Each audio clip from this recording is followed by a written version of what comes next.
Kebijakan penghapusan jurusan IPA, IPS, dan Bahasa di SMA tidak terlalu berdampak di SMA Negeri 1 Demak. Sekolah telah menyiapkan sejumlah paket mata pelajaran atau mapel yang bisa dipilih siswa-siswi sesuai minat dan bakatnya. Kegiatan belajar dan mengajar pada tahun ajaran baru 2024-2025 di SMA Negeri 1 Demak berjalan normal pasca kebijakan penghapusan jurusan IPA, IPS dan Bahasa di SMA oleh Kemendikbudristek.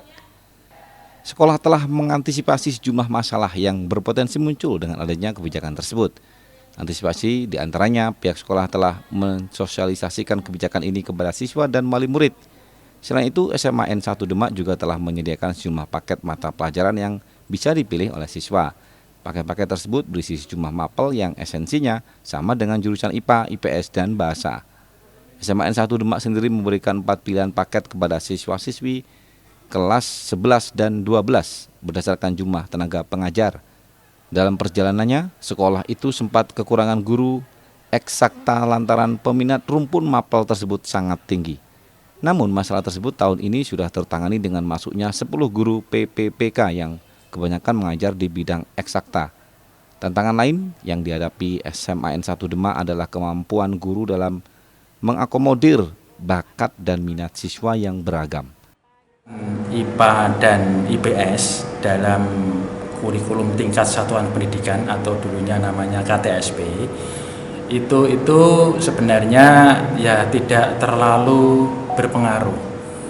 Karena apa? Karena di kurikulum Merdeka yang sudah dicanangkan di situ itu juga ada pemilihan paket untuk siswa-siswa yang dari kelas 10 yang naik ke kelas 11 maupun yang kelas 11 naik ke kelas 12 itu ada pemilihan paket yang di situ bisa dikategorikan dalam pilihan-pilihan paket yang berhubungan dengan mata pelajaran IPA dan IPS. Jadi kalau penghapusan, kalau dalam tanda petik sebenarnya kalau penghapusan IPA dan IPS itu hanya secara secara formal saja. Tetapi di dalamnya itu ada mata pelajaran eksak yang dikelompokkan dalam pemilihan paket dan juga ada mata pelajaran IPS yang dikelompokkan pada paket yang lain. Tantangan yang dihadapi itu sebenarnya kalau di SMA Negeri 1 Demak itu adalah tantangan itu berupa media pembelajaran. Ya, bagaimana kita itu bisa untuk membuat sebuah media pembelajaran interaktif di mana siswa itu dalam pembelajarannya bisa mengembangkan potensinya secara lebih maksimal. Nah, tantangannya apa? Tantangannya ya berarti kemampuan kita dalam mengembangkan bakat dan minat siswa itu. Karena apa? Karena setiap Bapak Ibu guru itu pasti memiliki potensi yang terbatas. Sementara itu, dalam kurikulum Merdeka untuk kelas 11 dan 12, struktur mata pelajaran dibagi menjadi 2 kelompok utama. Pertama, kelompok mata pelajaran umum di mana setiap SMA wajib membuka atau mengajarkan seluruh mata pelajaran dan wajib diikuti oleh semua peserta didik. Kedua, kelompok mata pelajaran pilihan di mana setiap SMA wajib menyediakan paling sedikit 7 mata pelajaran. Untuk saya sendiri, saya sih merasa nggak apa-apa ya, karena kan dulu itu kan IPA IPS kan sangat dua hal yang jurusan yang sangat berbeda.